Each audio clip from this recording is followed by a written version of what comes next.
The key question is, how were social categories, roles, and practices maintained or changed from 1450 to 1750? In 1492, King Ferdinand and Queen Isabella of Spain issued the Edict of the Expulsion of the Jews, writing, "We order the said Jews and Jewesses of our kingdoms to depart and never to return or come back to them or to any of them." As societies faced rebellions from within and from without, social hierarchies began to develop and transform. In Europe, the treatment of Jews showed that majorities treated non-majority ethnic groups in different ways. Jews had been expelled from England in 1290, from France in 1394, and from Spain in 1492. The Ottoman Empire, however, provided a safe haven for Jews fleeing discrimination in Europe. Throughout the world, civilizations developed distinctive social hierarchies. Different groups, including royalty, nobility, landowners, scholars, and soldiers, sought power and influence. In some societies, merchants and artisans began to form a middle class, and peasants, serfs, poor people, and slaves often struggled to survive. Many states created policies that discriminated against some groups based on religion, ethnicity, or social class. For example, Huguenots, or French Protestants in the predominantly Catholic country, suffered great persecution, and many fled to other European countries or to colonies. States also supported the formation of elite classes, including the boyars in Russia and the nobility in Europe. These elites both supported ruling power and challenged it. Tension between the military elite and the absolute rulers existed in three Islamic empires: the Ottoman Empire based in Turkey, the Safavid Empire in Iran, and the Mughal Empire in India. They are called gunpowder empires because they succeeded militarily by using guns and cannons when they first became widely available. The Ottoman social system was built around a warrior aristocracy that soon began to compete for positions in the bureaucracy within the Alma, who were scholars and experts in Islamic law. Within the military, the Janissaries gained power and privilege. Ultimately, the Janissaries tried to mount coups against the sultans. As the sultans became increasingly ineffective and incapable, strong advisors, called viziers, gained influential positions in government where they spoke for the sultan.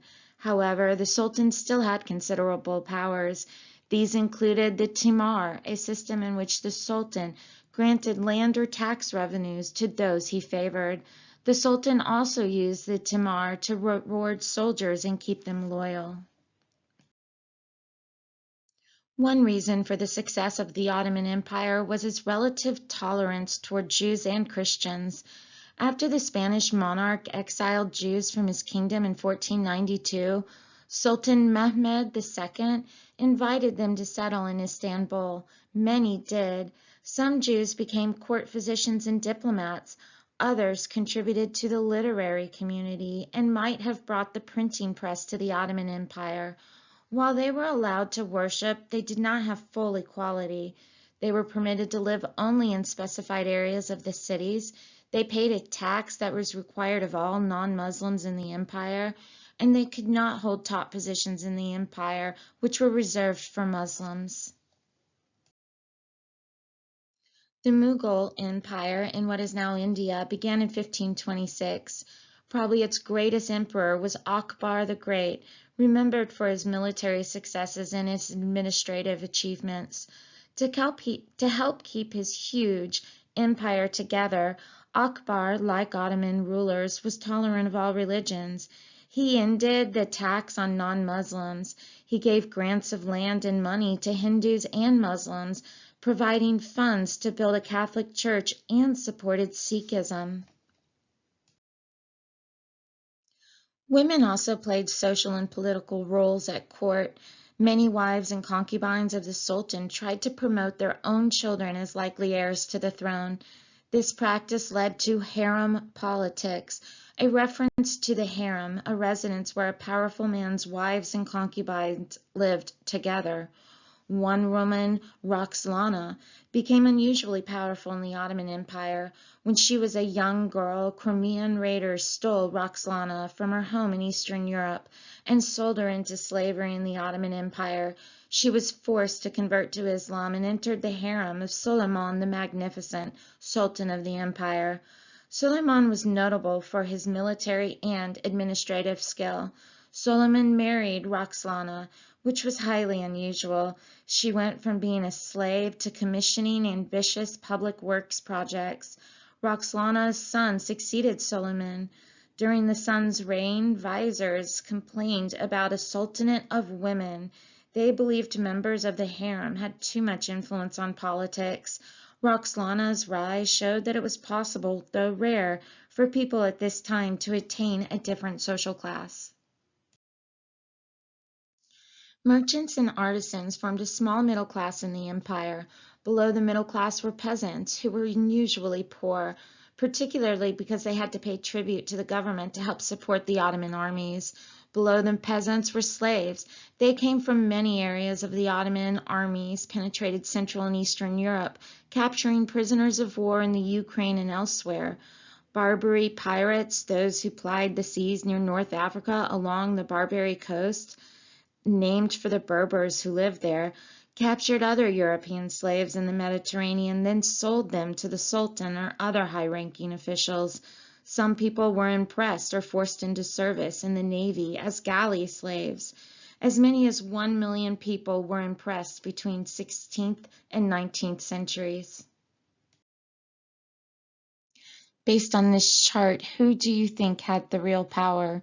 The Sultan is, of course, on top, but if you look at this, he's not making very many decisions. He did have absolute power, and what he said had to be followed, but in the end, the daily government running was left up to the vizier, which could allow for corruption in some cases. China's Qing dynasty lasted from 1644 until 1912. Under this dynasty, the Manchu people from Manchuria ruled over the majority Han Chinese and other ethnic groups. Like the Mongols some 400 years earlier, the Manchu were ethnically and culturally distinct from the people they ruled. However, they were less tolerant than the Mongol leaders, and they resolved to make their culture dominant in China. Like the Mongols, the Qing put their own people in the top positions of government. Also, like the Mongols, the Qing maintained continuity with some traditional Chinese practices. For example, they maintained the Chinese civil service exams and bureaucracy. They recruited Han Chinese to work under or alongside Manchus. In time, some, but not all, Chinese came to accept the Qing dynasty as the legitimate rulers of China. The Han ethnicity in China experienced Qing intolerance most severely. Although non-official Han civilians were allowed to wear the Han Fu or traditional Han clothing, all men were required to wear their hair in queues or the braided pigtail style of the Manchu. This policy was a test of loyalty for the Manchu, but it was also a humiliating reminder of the way Qing authority challenged traditional Confucian values. A man who refused to wear his hair in a queue could be executed. The Qing used Han Chinese defectors to carry out massacres against Han who refused to assimilate to Qing practices. These defectors played a massive role in the Qing conquest of China. Han Chinese general, for instance, Li Xingdong, orchestrated 3 separate massacres in the city of Jiading within 1 month. By the end of those 4 weeks, there was hardly a person left alive in the city.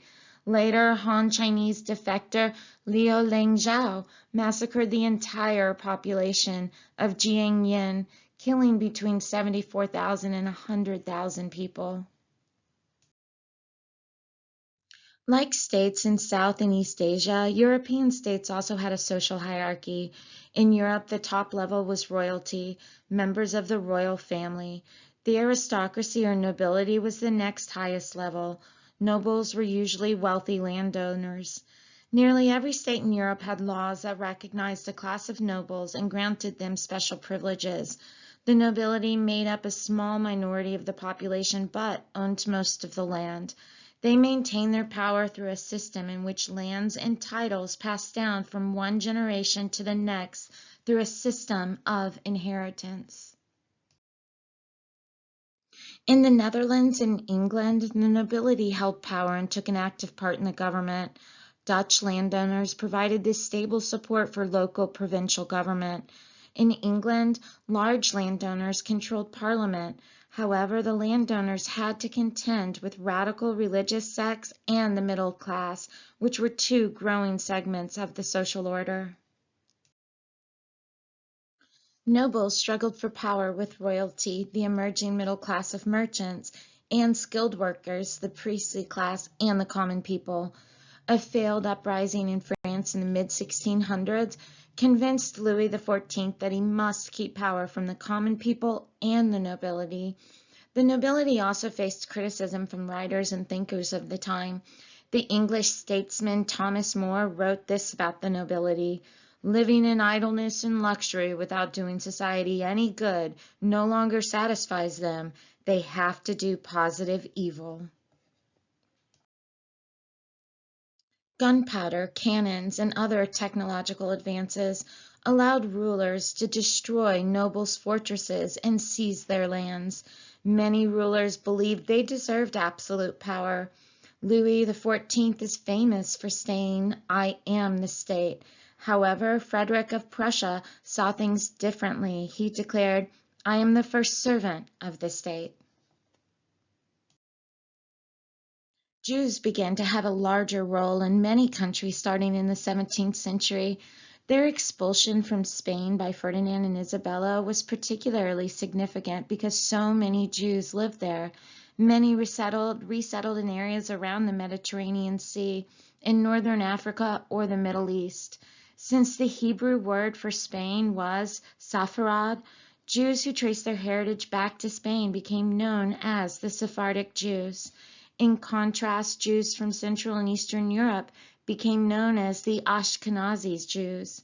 Jewish scholars once used the term Ashkenazi to refer to Germany. Under the influence of the scientific revolution and the Enlightenment, prejudices against Jews declined somewhat. Jews began to move more freely in Europe. They began particularly important places in banking and commerce. The Netherlands was especially tolerant of religious dissent, and the Jewish minority faced less discrimination there than in most of Europe. Many Jews hoped the centuries of discrimination they had confronted were over. Moscow's social hierarchy continued that of the Kievan Rus in the 11th century. The noble landowning class, or the boyars, topped the social pyramid. Below them were merchants. Last and most numerous were the peasants, who gradually sank into debt. They became serfs, peasants who received a plot of land and protection from a noble. In return, they were bound to the land and had little personal freedom. If the nobles sold their land, control of the serfs went with it. Though not technically slaves, serfs were tied to the land and led very hard lives. The boyar class experienced tensions with rulers similar to the tensions between nobles and rulers in Western Europe. Boyars of Novgorod opposed the expansionist policies of Ivan IV, known as Ivan the Terrible, for murdering his own son, among other crimes. After Ivan's forces defeated Novgorod, Ivan confiscated the lands of his boyar opponents. He forced them and their families to move to Moscow, where he could keep them under surveillance. Social structures in the Americas changed drastically during this period because of the arrival of Europeans, the importance of slave labor from Africa, and outbreaks of disease that killed tens of millions. The combination of European settlers, imported Africans, and the conquered indigenous populations led to the development of a new social hierarchy based on race and ancestry. Skin color became a signifier of power and status in many parts of the Americas, and in fact in all European colonies. Racial and ethnic background defined social status in a formal way in the Spanish and Portuguese empires in the Western Hemisphere for centuries following Europe's arrival. This is the casta system in Latin America. At the top of the social pyramid in Latin America stood the peninsulars, those who were born in Spain. Next down the pyramid were the Creoles, those who had European ancestry who were born in the Americas. Below these two groups were the castras, people of mixed race ancestry. At the bottom of this group were mestizos, those of mixed European and indigenous ancestry, followed by the mulattoes, those of mixed European and African ancestry, and the zambos, those of mixed indigenous and African ancestry.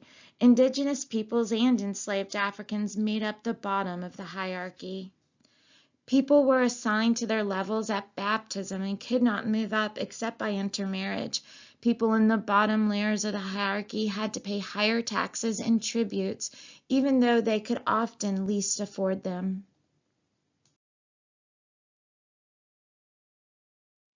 A study of the racial caste system in 2008 shows the underlying racism that still exists today, and this can be said of all of the Americas. The authors wrote this: nowadays, some 185 years after most of Latin American nations obtained their independence, none of the Latin governments consider race to be an issue. All of these governments are firmly convinced that the racial caste system of colonial times has totally disappeared. This firmly held conviction is, however, not shared by academics and ordinary citizens who have noticed the distinct racial stratification of the Latin American societies. For these dissenters, the prevailing racial economic hierarchy and the easily uncovered attitudes that consider the dark-skinned citizen inferior clearly indicate that the racial caste system continues to operate. Today's racial caste system is, of course, not nearly as rigid as it was in colonial times, but the fact is it has survived 185 years of social, economic, and political advances.